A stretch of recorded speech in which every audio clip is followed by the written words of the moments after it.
never thought I'd get to this. I always thought I was on top of these things and I could manage it all. Die königliche Familie hat sich völlig verändert.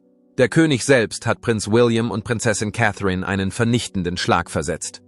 Seine jetzige Entscheidung kam nicht nur überraschend, sondern war auch berechnend, eiskalt und sehr persönlich. Die engsten Freunde und Familienangehörigen des Paares zeigten sich am Boden zerstört. Die Spannungen hinter den königlichen Mauern nehmen bereits zu, und die Zukunft der Monarchie könnte nie mehr dieselbe sein.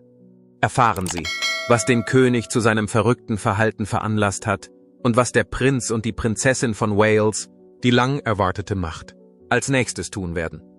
Aber unterstützen Sie das Recht von König Karl, kühne Entscheidungen für die Krone zu treffen? 1 für Ja oder 0 für Nein. Königliche Optionsscheine haben seit langem eine tiefe und wichtige Bedeutung.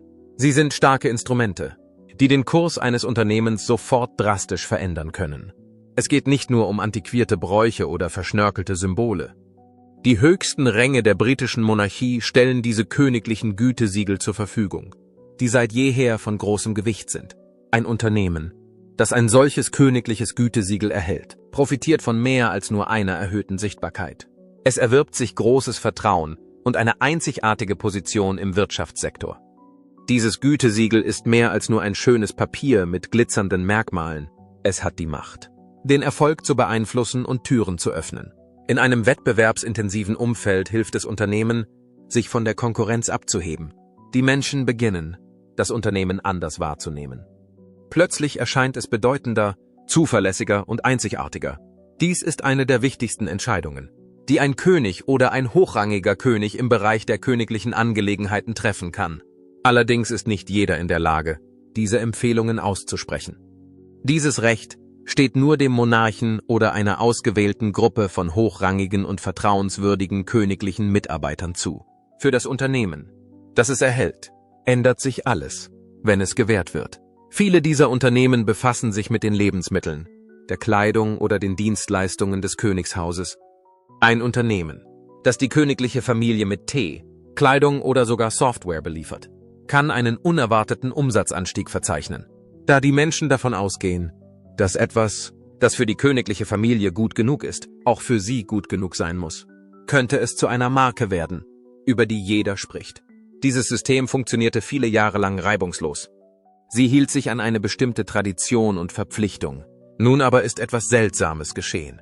Prinz William und Prinzessin Catherine stehen im Zentrum dieses neuen Strudels. Viele Menschen haben lange geglaubt, dass sie bald königliche Haftbefehle ausstellen können. Die Öffentlichkeit erwartete eine förmliche Erklärung. Mit der Übernahme größerer Verantwortung und der zunehmenden Sichtbarkeit in der Öffentlichkeit schien dies der logische nächste Schritt zu sein. Mit der Zeit hatte sich ihr Ruf gefestigt. Sie schienen ein dynamisches, modernes Paar zu sein, das bereit war, in Zukunft den Thron zu besteigen. Alles schien an seinem Platz zu sein. Der gesamte Plan wurde jedoch abrupt und sehr verdeckt auf Eis gelegt. Es wurde keine ausdrückliche Erklärung abgegeben. Es gab keine direkte Erklärung. Es herrschte eine tiefe Stille, und mehrere Leute begannen zu reden. Der Grund für die Verzögerung war nicht nur die Terminplanung oder der Papierkram. Es schien eine tiefere Bedeutung zu haben, eine im Text verborgene Botschaft. Im Jahr 1980, als König Charles noch Prinz von Wales war, erhielt er die Befugnis, diese königlichen Vermerke zu erteilen. Über 40 Jahre lang behielt er diese Befugnis bei. Er nutzte sie seinerzeit, um Unternehmen zu unterstützen und die öffentliche Wahrnehmung der Monarchie zu beeinflussen. Viele glaubten, dass er diese Verantwortung nur, da er König ist, auf William übertragen würde. Das tat er jedoch nicht. Und viele Menschen haben sich gefragt, warum? Vielleicht wegen des Zögerns oder der Ablehnung. Bei näherer Betrachtung zeigt sich, dass es hier um mehr geht als nur um königliche Vollmachten. Es geht um die tiefgreifenderen Themen Vorbereitung und Vertrauen. Obwohl König Karl die Monarchie leitet, deutet seine Entscheidung, diese Autorität beizubehalten, darauf hin, dass er möglicherweise noch nicht bereit ist, die tatsächliche Kontrolle abzugeben. Trotz der scheinbaren Bereitschaft Wilhelms und Katharinas wirft die Entscheidung des Königs Fragen auf. Sie kann darauf hindeuten, dass er sowohl aus gewohnheitsrechtlichen als auch aus privaten Gründen weiterhin eine strenge Kontrolle ausüben möchte. Einige Personen aus dem Umfeld des Königshauses halten dies für einen vorsichtigen Schritt. Sie glauben, dass Charles nur Vorsicht walten lässt, Er wolle den Wert der königlichen Urkunde bewahren. Andere jedoch sehen die Dinge anders. Sie glauben, dass er an der Fähigkeit der jüngeren Generation zweifelt, die Monarchie zu beeinflussen, ohne wesentliche Änderungen vorzunehmen. Und dieses Gefühl breitet sich auch außerhalb der Mauern aus. Unternehmen, die enge Beziehungen zu William und Catherine aufgebaut haben, beginnen sich besorgt zu fühlen. Sie sahen neue Möglichkeiten voraus. Sie dachten, sie würden einen Vorteil daraus ziehen, wenn das Königspaar diese Autorität erlangte. Sie sahen einen echten Wert in ihren Beziehungen zu dem Paar. Sie hofften, die königliche Legitimität zu erlangen, um ihre Geschäfte auszubauen und vielleicht sogar in andere Märkte einzutreten. Doch jetzt ist alles blockiert. Diese Unternehmen halten sich zurück. Sie erleben Unsicherheit und Frustration. Sie wissen nicht, ob und wann die Dinge weitergehen werden. Ihre Ambitionen wurden auf Eis gelegt. Und ihr Optimismus schwindet allmählich. Eine Entscheidung führte zu all dem. Das Schweigen des Königshauses hat die Lage nur noch verworrener gemacht, je weiter die Krise voranschreitet. Jeder beobachtet alles genau und fragt sich, was als nächstes passieren wird. Die Tradition ist nicht mehr der einzige Faktor. Es geht um Vertrauen, Autorität und darum, wie die Zukunft der Monarchie hinter den verschlossenen Türen des Palastes durch bescheidene Entscheidungen und nicht durch großartige Taten gestaltet wird. Der königliche Haftbefehl, einst ein verlässliches Symbol für Würde und Ordnung, steht heute im Mittelpunkt einer neuen Art von Zweifel. Es ist auch nicht typisch, die Schwierigkeiten, denen königliche Damen ausgesetzt waren. Im Reich der Könige folgt auf die Verehrung in der Regel nicht die Macht. Manche Dinge haben eine viel größere Bedeutung als ein bloßes Privileg. Sie dringen in den Kern des Einflusses vor. Das, was William und Catherine vorenthalten wurde, ist nicht nur ein Mittel zur Unterstützung, sondern dient auch als Symbol der Autorität und als Mittel zur Beeinflussung der internationalen Beziehungen der Monarchie. Das Gewicht dieses Widerstands wird immer größer und bringt nach und nach die Wahrheit ans Licht. Es geht um mehr als Wirtschaft und Markenbildung. Es geht um etwas Tiefgründigeres, etwas, das seit jeher existiert. Obwohl es in der Regel nicht öffentlich erwähnt wird, ist der Trend offensichtlich. Millionen von Menschen verehren Prinzessin Diana, obwohl ihr diese besondere Macht nie zugestanden wurde. Sie war die beliebteste Person. Menschen auf der ganzen Welt wurden von ihrer Freundlichkeit beeinflusst. Sie veränderte die Definition des Begriffs königlich, dennoch war sie unterdrückt. Wenn es um Autorität innerhalb der Organisation ging.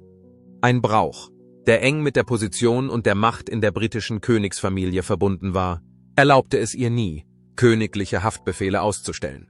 In den frühen 1900er Jahren hatte eine Prinzessin von Wales dieses Privileg genossen. Aber danach wurde es nicht mehr ausgeübt. Seit mehr als einem Jahrhundert hat keine Frau mehr dieses Amt inne. Diana war eine Verkörperung der Transformation. Sie war stark, weil sie nicht in die Schablone passte. Sie war offen und emotional. Sie hat ihren Ruf aufs Spiel gesetzt. Sie zeigte ihnen offen ihre echte, ehrliche Sorge. Durch ihre Taten, die andere ermutigten, wurde sie noch mehr geliebt. Ihr Einfluss war jedoch trotz allem begrenzt. Dianas interne Macht, die Monarchie zu beeinflussen, war stark eingeschränkt. Sie hatte keinen Zugang zu den tieferen Aspekten der königlichen Macht, die nur selten von der breiten Öffentlichkeit wahrgenommen werden. Diese Vorsicht ist nie wirklich verschwunden. Obwohl sie geschickt versteckt wurde, ist sie immer noch da. Außerdem scheint sie in der Nähe der derzeitigen Prinzessin von Wales, Catherine, zu schweben. Sie wird ebenso sehr bewundert wie Diana. Sie ist süß, elegant und stets ruhig. Aber sie wartet auch hinter der gleichen unmerklichen Mauer. Die gleichen Türen sind immer noch geschlossen. Trotz ihrer vielen Unterschiede haben Catherine und Diana eine ähnliche Funktion. Sie haben beide das Rampenlicht ergriffen und es zu etwas Sinnvollem gemacht. Ihre häufigen Auftritte in der Öffentlichkeit wurden zu mehr als nur einer Gewohnheit. Sie wurden zu Ereignissen von internationalem Interesse. Die öffentliche Meinung konnte durch ihre Worte, Taten oder einfach durch ihr Schweigen beeinflusst werden. Darüber hinaus trugen sie beide zur Modernisierung der Monarchie bei. Sie verliehen ihr eine authentischere und persönlichere Ausstrahlung. Catherine hat jedoch einen gemäßigteren Ansatz gewählt, während Diana das System mit kühnen Aktionen und ungebremster Leidenschaft in Frage stellte. Sie entscheidet mit Hingabe, Geduld und Diplomatie. Sie ist akribisch in ihrer Arbeit, fördert sanft den Wandel und bewahrt gleichzeitig die Tradition. Sie wird von Menschen auf der ganzen Welt respektiert und bewundert. Ihre Anwesenheit gibt der königlichen Familie Kraft und Gelassenheit. Die Institution vertraut ihr jedoch aufgrund ihres skrupellosen Engagements nicht vollständig. Oberflächlich betrachtet mag das Problem des königlichen Haftbefehls unbedeutend erscheinen, aber es verrät ein tieferes Zögern. Sie zeigt, wie langsam die Monarchie Frauen, selbst jenen, die ihr Leben in den Dienst der Monarchie stellen, echte Autorität zugesteht. Obwohl Catherine über die Jahre hinweg ihr Engagement unter Beweis gestellt hat, ist diese einzigartige Position noch immer unerreichbar. Es geht nicht nur um Titel und Papierkram. Sie betrifft die Verteilung der Autorität innerhalb der königlichen Familie. Die Struktur der Monarchie gibt die Realität ausdrücklich wieder. Trotz ihrer Popularität und Macht sind die weiblichen Mitglieder häufig von den eigentlichen Entscheidungsprozessen ausgeschlossen. Sie werden für ihre Schönheit und Attraktivität, aber auch für ihre Kraft und Eleganz gelobt. Ihre Namen sind in die Geschichte eingegangen und sie werden bei Zeremonien geehrt. Die tiefere Kontrolle bleibt jedoch häufig bei anderen Menschen. Trotz seines Glanzes ist das königliche Erbe von Gesetzen geprägt, die der Vorsicht vor Veränderungen den Vorrang geben. Die Zeit ist reif. Die Gesellschaft hat sich verändert. Auch wenn sich die königliche Familie stark verändert hat, zeigen diese kleinen Details, wie fest verwurzelt manche Überzeugungen sind. Wie ihre Vorgängerin Diana ist auch Catherine eine öffentliche Person, obwohl sie einen erheblichen Einfluss darauf hat, wie die königliche Familie wahrgenommen wird. Beschränkt sich ihr Einfluss immer noch auf subtile, aber direkte Mittel. Es gibt Aufregung, Beifall und Respekt, aber auch Zögerlichkeit. Die Entscheidung, ihr keine zusätzlichen Befugnisse einzuräumen, ist keine einfache Entscheidung, sondern hat historische Implikationen. Sie drückt die implizite Überzeugung aus, dass bestimmte Dinge gleich bleiben sollten. Und die Wege der Frauen innerhalb der königlichen Familie sind immer noch von dieser Denkweise geprägt. Die Monarchie geht mit der Zeit sehr vorsichtig, ja fast behutsam um. Sie passt sich langsam und nur bei Bedarf an. Frauen wie Diana und Catherine haben zwar Einfluss, aber das System, in dem sie agieren, ist nach wie vor resistent gegen Veränderungen. Es wird immer schwieriger, diese Tendenz zu ignorieren, wenn neue Generationen heranwachsen und sich das Umfeld verändert. Diese Damen genießen große Bewunderung. Obwohl sie gelobt werden, haben sie keine vollständige Autorität. Ihr Einfluss ist groß und ihre Leidenschaft ist offensichtlich. Unabhängig davon, wie effektiv sie ihren Dienst verrichten, müssen sie sich dennoch an bestimmte Regeln halten. Trotz ihrer großen Hingabe wird ihnen nicht immer volles Vertrauen entgegengebracht. Letztlich geht es um mehr als nur um einen Titel oder eine Genehmigung. Es handelt sich um eine Gelegenheit, die Art und Weise, wie die Monarchie weltweit gesehen wird, maßgeblich zu beeinflussen. Was die Ablehnung bewirkt, lässt sich mit Worten nicht ausdrücken. Sie stellt eine implizite Entscheidung dar, sich hartnäckig an die Autorität zu klammern, während der Rest der Welt ehrfürchtig zuschaut. Jede neue Prinzessin von Wales geht den gleichen Weg. Sie steht elegant im Rampenlicht, wird von Millionen gelobt, aber nur vor größerer Autorität festgehalten. Der Catherine-Effekt. Die Macht, die Catherine, Prinzessin von Wales, besitzt, geht weit über ihre königlichen Pflichten hinaus. Politik und Macht im herkömmlichen Sinne sind nicht relevant. Ohne etwas sagen zu müssen, hat ihre Präsenz eine ganze Branche beeinflusst. Sie hebt alles, was sie trägt, über einfache Kleidung oder Stil hinaus. Ihre Handtaschen, Schuhe, Schmuck und Kleidung werden genau unter die Lupe genommen. Fast sofort wird daraus eine Bewegung, eine Forderung und eine Welle, die um die Welt geht. Fotografen sind vorbereitet und Menschen aus aller Welt beobachten Catherine aufmerksam, wenn sie in der Öffentlichkeit auftritt.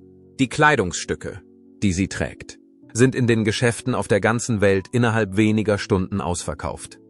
Die Designer, die sie auswählt, werden ins Licht der Öffentlichkeit gerückt, selbst wenn sie vorher unbekannt waren. Sie holt schwächelnde Modeunternehmen aus dem Schatten und verleiht ihnen neue Vitalität.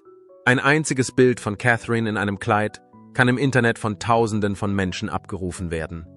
Ihr Ruf ist in diesem Maße gewachsen. Dieses Phänomen wird seit vielen Jahren als das Catherine-Phänomen bezeichnet. Es ist nichts Kleines oder Vorübergehendes. Sie ist seit fast 10 Jahren ungebrochen. Modeunternehmen auf der ganzen Welt haben Millionen von Dollar mit der Wahl ihrer Garderobe verdient. Darüber hinaus hat sie zum raschen Wachstum kleiner Designer und zum Wiederaufleben großer Marken beigetragen, nachdem diese ihren Reiz verloren hatten. Weil Catherine ihre Entwürfe trug, stiegen die Umsätze mehrerer Modefirmen, die schon fast verschwunden waren. Ein solcher Einfluss ist ungewöhnlich. Es ist nicht viel Gerede nötig. Die Marken werden von ihr nicht vertreten. Sie wirbt in keiner Weise für sie. Trotzdem verändert sie deren Zukunft. Sie funktioniert durch Bilder, Anmut und auf Film festgehaltene Momente.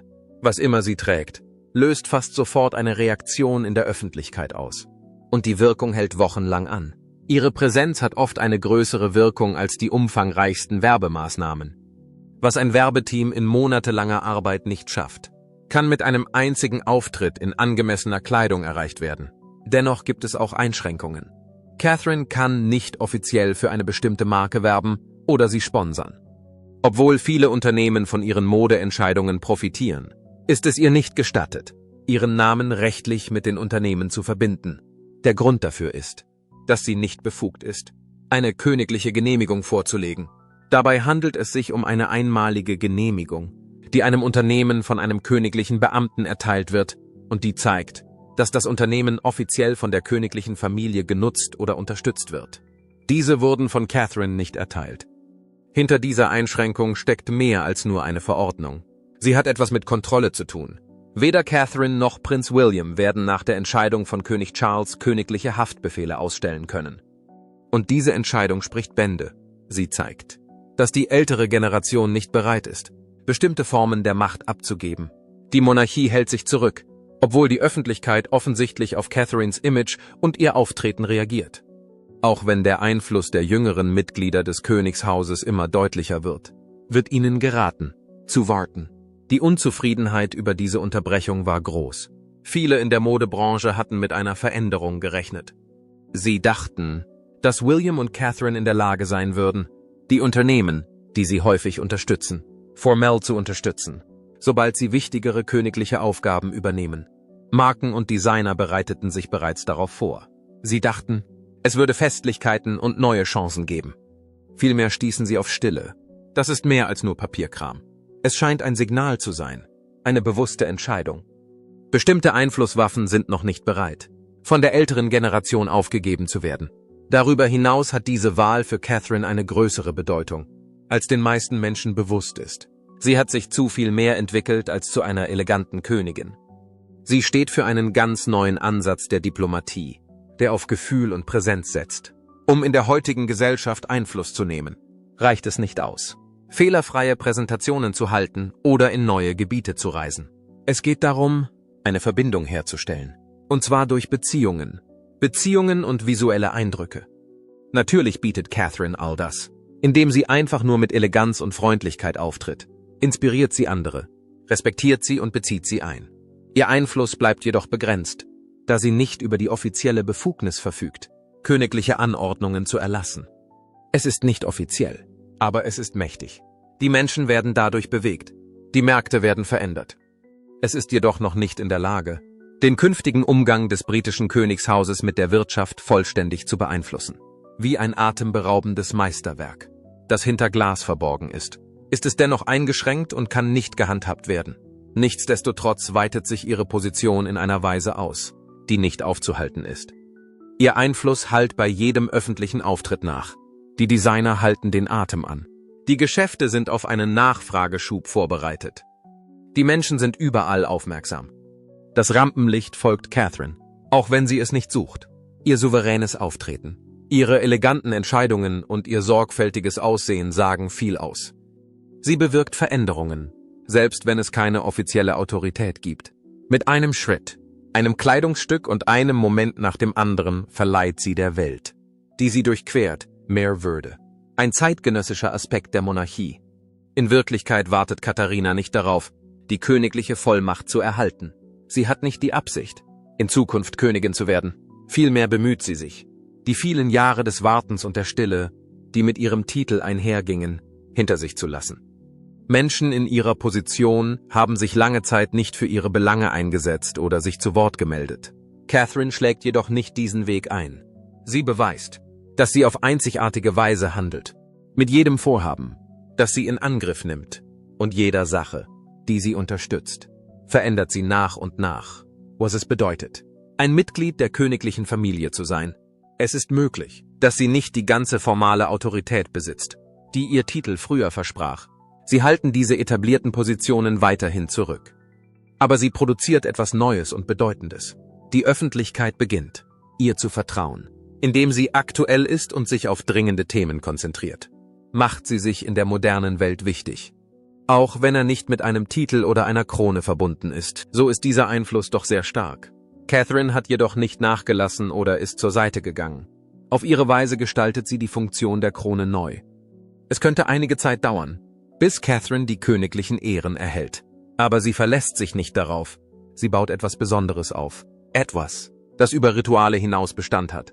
Sie hat bereits eine wichtige Entscheidung getroffen, während andere darauf warten, dass ihnen offizielle Aufgaben zugewiesen werden. Sie hat ihren Fokus auf etwas sehr Wichtiges gerichtet: Kinder. Sie hat nicht irgendeinen beliebigen Aspekt der Kindheit ausgewählt. Die ersten 5 Lebensjahre sind das Thema ihrer Aufmerksamkeit. Fast alles, was danach kommt, wird von diesen Jahren geprägt. Die frühe Kindheit ist nach Ansicht von Wissenschaftlern der Grundstein für Verhalten, Lernen und Gesundheit. Dies wurde von Catherine ernst genommen. Sie wartet nicht darauf, dass sich andere Menschen ändern. Sie selbst sorgt für den Wandel. Catherine hat beschlossen, aktiv zu werden, während die königliche Familie über zeremonielle Privilegien und die Frage, wer welche Befugnisse hat, diskutiert. Sie hat einen klar umrissenen Plan. Das hat nichts damit zu tun, Bänder zu zerschneiden oder für Fotos zu posieren. Es geht um Einfluss, Forschung, Politik und effiziente Arbeit. Es geht darum, dem Einzelnen echte Hilfe zu leisten. Die Business Task Force for Early Childhood der Royal Foundation ist das Herzstück ihrer Arbeit. Sie ist für dieses ehrgeizige Vorhaben verantwortlich. Das ist anders als alles, was die königliche Familie je getan hat. Catherine hat es geschafft. In einem Land, in dem die Kinderbetreuung teuer ist und die emotionalen Bedürfnisse der Kinder häufig missachtet werden, etwas zu bewirken. Sie nutzt ihre Position, um mit gutem Beispiel voranzugehen, anstatt Befehle zu erteilen. Es ist interessant, dass sich ihr immer mehr Einzelpersonen anschließen. Große Unternehmen haben Catherine enorm unterstützt. Große Einzelhandelsmarken, IKEA und NatWest gehören zu den Unternehmen, die sie hierher gebracht hat. Sie arbeiten zusammen, um bedeutende Veränderungen herbeizuführen, anstatt nur Geschenke zu machen. Es werden Programme zur Unterstützung berufstätiger Eltern entwickelt. Sie fördern ein gesundes Wachstum von Kleinkindern. Sie sorgen dafür, dass das Wohlergehen der Kinder nicht nur bei Treffen in Heimen oder Schulen, sondern auch in Unternehmen berücksichtigt wird. Catherine studiert, hört zu und bringt Menschen zusammen. Außerdem zeigen ihre Bemühungen Wirkung. Ihre Veröffentlichung eines überzeugenden Berichts war ein wichtiges Ereignis. Er war mehr als nur ein faktenbasierter Artikel. Er stellte eine Herausforderung für die gesamte Nation dar. Darin wurde deutlich erklärt, wie das frühe Leben alles beeinflusst. Auch die psychische Gesundheit und die wirtschaftliche Lebensfähigkeit. Die frühen Jahre haben meine Aufmerksamkeit geweckt. Meiner Meinung nach geht es um weit mehr als das. Es geht nicht nur darum, zufriedene, gesunde Kinder zu haben. Dies bezieht sich auf die Art von Gesellschaft, die wir meiner Meinung nach werden können und werden. Sie hat nicht auf eine sentimentale oder freundliche Art darüber gesprochen. Sie zeigte die harte Realität auf. Das Ignorieren dieser Jahre wird schwerwiegende finanzielle, soziale und emotionale Folgen nach sich ziehen. Dies war das erste Mal, dass ein Mitglied der königlichen Familie mehr tat, als nur Bewusstsein zu schaffen. Catherine gab praktische Antworten. Die Auswirkungen ihres Handelns waren unmittelbar. Der Ton in den Nachrichtenagenturen änderte sich. Man begann, ihr mehr Aufmerksamkeit zu schenken. Die Politiker begannen, auf sie aufmerksam zu werden. Und Eltern, die erschöpft, ängstlich und oft einsam waren, hatten das Gefühl, dass endlich jemand sie verstand. Indem sie standhaft blieb und ihre Aufgabe erfüllte, gelang es Katharina, eine Verbindung zu den Menschen herzustellen, ohne auf königliche Vorteile zurückzugreifen. Sie erfindet einen ganz neuen königlichen Lebensstil. Titel und Bräuche sind irrelevant. Es hat etwas mit Zielsetzung zu tun. Es geht darum, die Zukunft zu verändern und anderen zu helfen, indem sie ihren Einfluss geltend machen. Ihre Arbeit geht weit über Zeremonien oder Schlösser hinaus. Allerdings hat sie noch nicht die typischen Zeichen königlicher Autorität erhalten. Königliche Haftbefehle kann sie noch immer nicht ausstellen. Diese antiquierten Zeichen der Autorität werden abgeschafft. Aber sie macht weiter.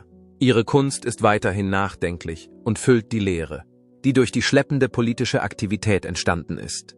Sie zeigt, dass wahre Führung nicht leicht zu haben ist. Es ist etwas, das sie schaffen. Sie wird durch Ideen, Aktivitäten und gut durchdachte Strategien geschaffen. Sie wird durch konsequente Teilnahme und Einhaltung ihrer Ziele aufgebaut. Catherine fördert den Optimismus. Durch sie haben die Menschen etwas, an das sie glauben können. Prinz William hingegen ist gezwungen, mit seinen Unsicherheiten allein fertig zu werden, während sie vorankommt. Er steht unter Druck. Es gibt eine neue Art von Aufmerksamkeit für ihn, und ohne Unterbrechung kommen die Anfragen in diesem Bereich. Im Gegensatz zu seinem Bruder Harry, der den Entschluss gefasst hatte, das königliche Leben öffentlich und lautstark zu verlassen, war William geblieben. Obwohl ihre Herzen nicht immer die gleichen waren, hatten sie den gleichen Weg eingeschlagen. William war an der Seite seiner Familie geblieben, hatte sich an die Richtlinien gehalten und seine Verpflichtungen erfüllt. Er wurde immer als derjenige angesehen, der zuverlässig, stark und hingebungsvoll ist. Sie mögen jetzt als Konkurrenten erscheinen, aber das war nicht immer so. Die zwei Seiten der Münze. Zu einem bestimmten Zeitpunkt schienen Prinz William und Prinz Harry eine unzertrennliche Freundschaft zu haben. Sie standen in jedem Moment Seite an Seite und schienen zwei Brüder zu sein, die sich wirklich verstanden. Ihre Beziehung, die seit ihrer Kindheit besteht, schien reibungslos und natürlich zu sein. Sie war geprägt von gemeinsamen Erfahrungen, Zuneigung und Loyalität. Diese Beziehung hat sich jedoch im Laufe der Zeit verändert. Die einst dauerhafte Partnerschaft ist plötzlich distanziert und kühl geworden. Schweigen und Distanz haben die Intimität ersetzt, die sie einst verband. William und Harry wurden im Juni 1982 bzw. im September 1984 geboren und wuchsen unter großer öffentlicher Anteilnahme auf. Als Söhne von Prinz Charles und Prinzessin Diana waren sie von Geburt an die jugendlichen Gesichter einer künftigen Monarchie. Sie hatten viele Privilegien in ihrem Leben, aber sie waren auch einer Menge Stress ausgesetzt. Jede ihrer Handlungen wurde beobachtet und bewertet. Trotzdem lernten sie schon als kleine Jungen, mit Würde zu gehen. Sie wuchsen in Highgrove House und im Kensington Palace auf. In ihren ersten Lebensjahren erlebten sie sowohl einfache Freuden als auch königliche Pracht. Sie sahen internationale Führer, spielten in weitläufigen Gärten und besuchten die besten Schulen. Ihr Leben war jedoch nicht immer reglementiert und ernst. Dafür hat Diana, ihre Mutter, gesorgt. Sie glaubte fest daran, dass Kinder authentische Erfahrungen außerhalb von Schlössern und Burgen machen sollten. Sie nahm die Kinder häufig in Fastfood-Restaurants und Vergnügungsparks mit, damit sie das Leben aus einer neuen Perspektive erleben konnten. Außerdem nahm sie mit, wenn sie mit Bedürftigen zu tun hatte oder Krankenhäuser besuchte. Beide Brüder waren von diesen Erfahrungen tief beeindruckt. Sie entdeckten den Wert von Verständnis, Freundlichkeit und Mitgefühl. Als sie zu Erwachsenen heranreiften, behielten sie diese Grundsätze bei. Sie hatten immer noch den starken Wunsch, anderen zu dienen, auch nachdem sie königliche Pflichten übernommen hatten. William und Harry verbrachten fast ihre gesamte Kindheit zusammen. Sie nahmen häufig gemeinsam an königlichen Veranstaltungen teil und liebten Sportarten wie Polo. Es war einfach, ihre Beziehung zu beobachten. Wenn es schwierig wurde, verließen sie sich aufeinander, scherzten und lachten. Sie schienen alles gemeinsam anzugehen. Sie hatten einander, auch wenn niemand sonst ihre Situation wirklich nachvollziehen konnte. Doch ihr Leben war nicht nur fröhlich. Ihre Eltern ließen sich 1992 scheiden, was eine schwierige und öffentlichkeitswirksame Angelegenheit war. Jedes Element ihrer Familie wurde von der ganzen Welt beobachtet. Die jungen Leute mussten damit fertig werden, während sie die ganze Zeit beobachtet wurden. Sie bemühten sich, trotz des Stresses und der Ängste, die das verursachte, widerstandsfähig zu sein. Dann kam der qualvollste Moment ihres Lebens. Diana starb im August 1997 bei einem Autounfall. Harry war damals erst 12 und William 15 Jahre alt. Die Jungs erlebten eine Trauer, die niemand sonst nachvollziehen konnte, während der Rest der Welt um Diana weinte. Sie hielten sich in ihrer großen Trauer zusammen und gingen während der Beerdigung hinter ihrem Sarg her. Sie würden diesen Moment nie vergessen. Die Beziehung zwischen William und Harry wurde in den Jahren nach Dianas Tod noch enger. Sie halfen sich gegenseitig durch ihr Leid. William übernahm die Rolle des kühlen Kopfes, der stets vorsichtig und freundlich war. Harry, der lebhafter und impulsiver war, brachte Komik und Vitalität in ihre Beziehung. Zusammen waren sie das ideale Gleichgewicht. Sie navigierten gemeinsam durch das königliche Leben und zeigten immer wieder, dass sie sich gegenseitig unterstützen. Lange Zeit schienen sie die idealen Brüder zu sein. Gemeinsam unterstützten sie wohltätige Zwecke, besuchten Veranstaltungen und bemühten sich, das Andenken an ihre Mutter zu bewahren. William sah aus wie ein zukünftiger König, ernsthaft und entschlossen. Harrys Offenheit und Freundlichkeit gaben den anderen das Gefühl, wahrgenommen zu werden und sich wohlzufühlen. Sie vermittelten den Eindruck einer modernen und rücksichtsvollen königlichen Familie. Gemeinsam vermittelten ihre Bilder eine Botschaft der Harmonie. Die Menschen dachten, sie würden für immer zusammen sein. Die beiden Prinzen wurden von der Bevölkerung verehrt. Sie galten als unzertrennlich, fast wie Brüder. Viele dachten, sie würden die königliche Familie in eine vielversprechende Zukunft führen. Ihre enge Verbundenheit erinnerte alle an ihre verstorbene Mutter, Prinzessin Diana. Die Menschen sahen Optimismus in ihnen, als sie Seite an Seite auftraten, Organisationen unterstützten und sich für Themen einsetzten, die Diana wichtig waren. Durch ihre Taten schienen sie ihr Andenken zu ehren und ihren Geist zu bewahren. Sie arbeiteten effektiv zusammen, insbesondere bei Projekten zur psychischen Gesundheit wie Heads Together. Sie machten auf wichtige Probleme aufmerksam und bemühten sich gemeinsam darum, die Dinge tatsächlich zu ändern. Sie arbeiteten mit Leichtigkeit als Team. Sie haben der Welt gezeigt, dass die königliche Familie mitfühlend, modern und solidarisch sein kann. Viele fanden Trost darin, sie zusammenarbeiten zu sehen, nachdem sie nach dem Tod ihrer Mutter so viele schwierige Jahre durchgemacht hatten. Aufgrund ihrer Beziehung schien die königliche Familie stärker zu sein. Für die Außenwelt schien ihre Beziehung ideal zu sein. In der Öffentlichkeit feuerten sie sich gegenseitig an, lachten und grinsten.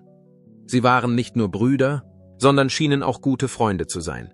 Aufgrund ihrer langen Vergangenheit und ihrer gemeinsamen Erfahrungen schien nichts ihr Band trennen zu können.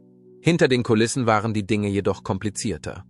Allmählich tauchten kleine Hinweise auf, dass die Dinge nicht so einfach waren, wie sie schienen.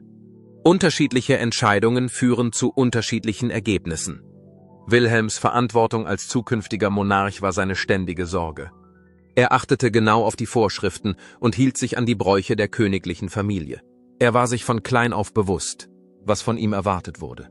Er bemühte sich sehr, ihren Ansprüchen gerecht zu werden. Harry hingegen war eher entspannt und unbeherrscht. Die Anforderungen und Vorschriften des königlichen Lebens waren für ihn nicht immer einfach.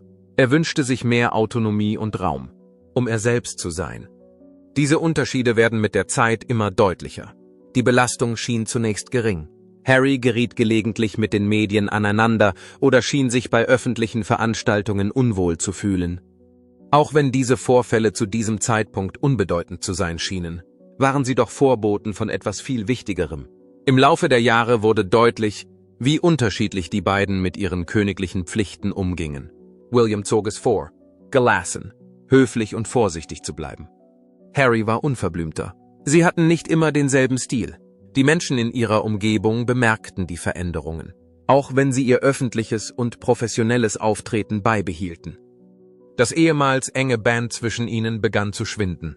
Wenn es um den Umgang mit der Presse ging, waren sie nicht immer einer Meinung. Außerdem waren sie sich uneinig darüber, wie sie ihre Mutter und ihre jeweilige Verantwortung in der Familie ehren sollten. Diese Auseinandersetzungen machten das ohnehin schon schwierige Leben noch stressiger. Es war schwierig, König zu sein. Und die Last ihrer Pflichten machte es noch schwieriger, eine Einigung zu erzielen. Dennoch blieben sie sich aufgrund ihrer langen Vergangenheit nahe. Die beiden waren durch ihre gemeinsame Geschichte und die Zuneigung zu ihrer Mutter eng miteinander verbunden. Sie gaben der Öffentlichkeit Hoffnung. Sie zeigten, dass enge familiäre Beziehungen trotz der Anforderungen des königlichen Dienstes Bestand haben können. Sie hatten den Verlust ihrer Mutter erlebt, standen als Kinder im Licht der Öffentlichkeit und wurden ständig beobachtet. Eine solche Verwandtschaft war schwer zu brechen. Aber als sie älter wurden, begannen die gleichen Dinge, die sie einst verbanden, sie auch auseinanderzutreiben. Sie waren keine Jungen mehr, die dem Sarg ihrer Mutter folgten. Sie waren Jungs mit eigenen Ambitionen, Meinungen und Rollen. Langsam begannen sich die Dinge zu ändern. Ihre ehemals kleinen Unterschiede werden sehr bedeutsam. William war mehr mit der Pflicht und der Tradition beschäftigt. Harry suchte nach einem anderen Weg.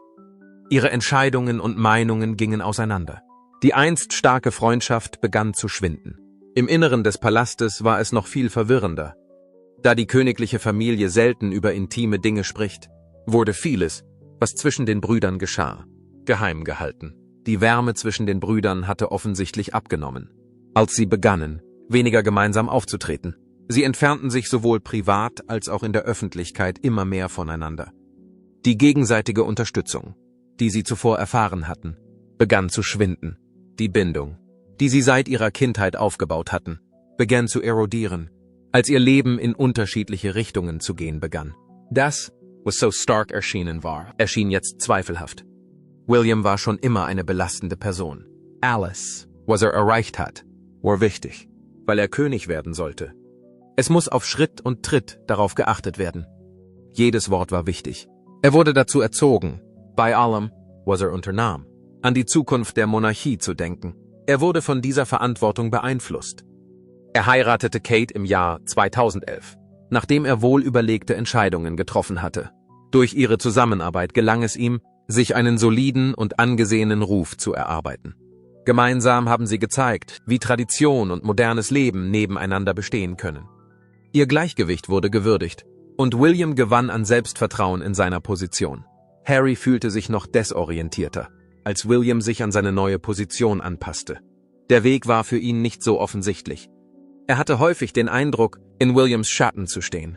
Er fühlte sich nicht wohl mit den Gepflogenheiten des königlichen Lebens. Er wünschte sich etwas Intimeres. Etwas, das wirklich sein eigenes war. Der Ersatzmann zu sein war nicht das, was er wollte. Er wünschte sich eine erfüllende Position, die mit seinen eigenen Prinzipien übereinstimmte. Aus diesem Grund begann Harry zu suchen. Er stellte etablierte Normen in Frage und suchte nach neuen Ansätzen, um Dinge zu verändern. Doch das war nicht einfach. Seine Verärgerung nahm zu. William hatte nicht immer Verständnis für Harrys Nöte und suchte Trost in der Ordnung. Sobald die Differenzen geringfügig waren, wurde es schwieriger, sie zu übersehen. Harry entdeckte schließlich eine gewisse Gelassenheit beim Militär. Er fand, was ihm während seines Dienstes in der britischen Armee gefehlt hatte. Er fühlte sich hilfsbereit. Nicht wegen seiner Position, sondern wegen seiner Person fühlte er sich wertgeschätzt. Er schätzte seine beiden Einsätze in Afghanistan sehr. Er wurde in der Armee nicht wie ein Prinz behandelt. Er wurde genauso behandelt wie andere Soldaten. Durch diese Begegnung gewann er Selbstvertrauen und ein stärkeres Selbstbewusstsein. Er fand einen Sinn in der Armee, aber es machte ihm auch klar, wie sehr er sich vom Leben als Prinz abgekoppelt fühlte. Nach dem Ende seines Militärdienstes musste er in eine Welt zurückkehren, in die er nicht mehr ganz hineinpasste. Der Druck der Medien kam zurück, die früheren Erwartungen tauchten wieder auf. Und er begann, seine Zukunft noch sorgfältiger zu planen. Die Brüder entfernten sich immer mehr voneinander. Sie schlenderten nicht mehr nebeneinander her. Man gehorchte der Tradition und der Pflicht. Der andere suchte die Freiheit, indem er seinem Herzen folgte. Mit jedem Schritt, der sie auf verschiedenen Wegen weiterführte, wurde ihre Geschichte immer komplizierter. Sie waren immer noch durch Liebe und Geschichte miteinander verbunden. Aber ihre Zukunft sah plötzlich ganz anders aus. Die Schwierigkeiten, im Rampenlicht aufzuwachsen und gleichzeitig die Last der königlichen Pflichten zu tragen, spiegeln sich letztlich in ihrem Weg wider. Obwohl sie einst eng miteinander verbunden waren, trennten sich ihre Wege allmählich, da ihr Leben durch ihre eigenen Verpflichtungen und Ambitionen unterschiedlich geprägt war. Harry strebte nach einer Aufgabe, die über das hinausging, was die königliche Familie erwartete, während William sich der Tradition und der Pflicht verschrieb. Ihre Geschichte, die von Liebe, Trauer und Verwandlung geprägt ist unglaublich nachvollziehbar. Obwohl die beiden Brüder die gleiche Geschichte haben, gehen sie in ihrer Zukunft ganz unterschiedliche Wege. Ihre Geschichte ist eine Geschichte der Verwandlung. Es begann mit intensiver Zuneigung und schönen Erinnerungen, bevor eine Zeit der Ruhe und Trennung begann. In Erinnerung an die beiden, die einst alles gemeinsam durchgestanden haben, schaut die Welt weiter zu. Auch wenn sie nun getrennte Wege gehen, ist ihre Reise, die sowohl mit Freude als auch mit Leid verbunden war, nach wie vor stark und emotional. Loyalität kann jedoch zu einer Last werden, wenn sie nicht erwidert wird. Und nun begann William, vielleicht zum ersten Mal, diese Bürde voll zu spüren. Carl, der König, misstraute der jüngeren Generation. Ich möchte nicht von meinem zukünftigen Enkel gefragt werden, warum ich etwas nicht getan habe. Hinter seinem königlichen Auftreten und seiner Verantwortung könnte ein gewisser Optimismus stecken. Vielleicht dachte Prinz William, dass sich all die Jahre der Planung endlich auszahlen würden. Dass sein Vater bereit war, ihm zu erlauben, den Kurs der Monarchie zu beeinflussen. Doch anstatt einen Schritt vorwärts zu machen, blieb er untätig. In der Öffentlichkeit wurde er gelobt, Aber im Privaten wurde er ausgeschlossen. Es war mehr als ein Titel oder eine vorübergehende Aufgabe, die ihm verweigert wurde. Es war ein symbolischer Akt, der Vertrauen und Zuversicht demonstrierte. Sie hätte den Beginn von Williams expansiverer Führungsrolle signalisiert. Die Entscheidung, es zu unterdrücken, schadete sowohl seiner Zukunft als auch dem Vertrauensverhältnis zwischen Vater und Sohn. Die Familie Wales war persönlich sehr betroffen. Im Laufe der Tage sahen die Menschen immer weniger Anhaltspunkte. Immer weniger Zeit verbrachten König und Erbe gemeinsam. Größerer Abstand, mehr Ruhe. Der scheinbar geradlinige Weg zum Thron war nun von Dunkelheit umhüllt. Schweigend ging William weiter, aber vielleicht jetzt mit schwereren Schritten. König Charles ist das Herzstück des Ganzen. Er ist derzeit 76 Jahre alt und befindet sich in Krebsbehandlung. Seine Schultern sind im Laufe der Jahre schwerer geworden. Und das liegt nicht nur an seiner Krankheit. Er trägt die Last, eine königliche Dynastie zu führen, die versucht, sich in einer Welt zu etablieren, die sich verändert. Nur wenige Menschen haben sich anfangs Sorgen um seine Gesundheit gemacht. Doch diese Sorgen haben sich inzwischen zu lebhafteren Diskussionen entwickelt. Die Zukunft ist kein Thema mehr, über das man schweigt. Es wird offen über die Möglichkeit eines Rücktritts gesprochen. Mit jedem Tag, der vergeht, wurden Dinge, die einst unmöglich schienen, plötzlich möglicher. Die Auswirkungen des Thronverzichts von König Karl könnten tiefgreifender sein, als irgendjemand vorhersehen konnte. Die königliche Familie könnte dadurch völlig erschüttert werden. Es wird sehr wichtig sein, wie er abreist und was er vor seinem Abgang tut. Es könnte eine riskante Lücke entstehen, wenn er die Autorität nicht vollständig an seinen Sohn, Prinz William, übergibt. Es kann eher zu einer Zeit der Unsicherheit und Verwirrung als zu einem reibungslosen Übergang kommen. Bedauerlicherweise steht Prinz William im Mittelpunkt dieser Kontroverse. Für viele scheint er bereits der Herrscher der Zukunft zu sein. Er verwaltet seine nationale Verantwortung mit Gelassenheit und Verantwortungsbewusstsein. Er handelt mit Würde, spricht mit Bedacht und bleibt auch unter Druck gelassen. Langsam haben die Menschen begonnen, ihm zu vertrauen. Catherine ist eine Quelle der Wärme, Würde und Zärtlichkeit an seiner Seite. Seit Jahren pflegen sie eine Beziehung zur Öffentlichkeit. Sie sind ein Königspaar, mit dem sich die Menschen identifizieren. Und sie stehen für etwas Neues und Optimistisches. Die Realität ihres zunehmenden Ruhmes ist jedoch vielschichtiger. Trotz ihres hohen Ansehens ist ihr Einfluss jedoch begrenzt, da sie nicht über die gesamte Autorität der Krone verfügen. Obwohl sie verehrt werden, ist Respekt nicht gleichbedeutend mit Macht. William wird weiterhin zwischen Verpflichtung und Schicksal hin und her gerissen sein, wenn der König ihm nicht öffentlich alle Rechte, Pflichten und Befugnisse einräumt, die mit der Nachfolge verbunden sind. Er wird den Anschein erwecken, eine Führungspersönlichkeit zu sein. Aber er wird es nicht sein. Und genau da beginnt das Risiko. Innerhalb des Palastes wächst die Besorgnis. Insidern zufolge könnten die Dinge aus dem Ruder laufen, wenn es nicht zu einer klaren und umfassenden Umstellung kommt. Die herkömmlichen königlichen Strukturen könnten nicht schnell genug reagieren. Aber das Volk würde sich an William orientieren. Verzögerungen bei der Entscheidungsfindung sind möglich. Die Dinge könnten verlangsamt werden. Außerdem könnte die königliche Familie eher Unsicherheit als Stabilität erleben. Ein Moment der Unsicherheit könnte in einer Zeit, in der immer mehr Menschen an der königlichen Autorität zweifeln, schwerwiegende Folgen haben. Dies könnte die Monarchie insgesamt unterminieren und auch die Unterstützung der Bevölkerung beeinträchtigen. Das Risiko steigt mit jedem Entscheidungsstopp und jeder Verzögerung. Königliche Haftbefehle haben auch die bisher größte Verzögerung verursacht. Diese offiziellen Dokumente, die William und Catherine die volle königliche Autorität verleihen, wurden noch nicht ausgestellt. William muss deshalb warten. Diese Verzögerung schien zunächst gering zu sein und könnte durch eine einfache Erklärung erklärt werden. Heute haben die Menschen jedoch einen anderen Blick darauf. Es scheint düsterer zu sein. Manche meinen, das könnte eine Strategie des Königs sein, um seine Macht zu erhalten. Andere glauben, dass es ein Anzeichen für seine Paranoia oder Unsicherheit über die Zukunft sein könnte. Unabhängig von der wahren Ursache hat dies die Kluft zwischen den Generationen vergrößert. Einige fragen sich, ob der Monarch tatsächlich bereit ist, zurückzutreten. Nicht nur von seiner Funktion, sondern auch von seinem Misstrauen gegenüber der nachfolgenden Generation. Millionen von Menschen beobachten William und Catherine aufmerksam, während sie im Rampenlicht stehen. Ihre Geduld und ihre Arbeit sind für die Öffentlichkeit sichtbar. Allerdings läuft die Zeit unter der Beschaulichkeit davon. Es geht jetzt nicht nur um ihre Bereitschaft, Ihre Führungsqualitäten haben Sie bereits unter Beweis gestellt. Die eigentliche Frage ist, ob Sie die Gelegenheit dazu bekommen, bevor es zu spät ist. Verzögerungen können Stärke in Unsicherheit verwandeln. Eine unklare Übergabe könnte eher zu Verwirrung als zu Kontinuität führen. Die königliche Familie steht an einem Wendepunkt in ihrer Geschichte. Was als nächstes geschieht, wird über die Zukunft der Monarchie entscheiden. Werden Catherine und William mit voller Autorität auftreten?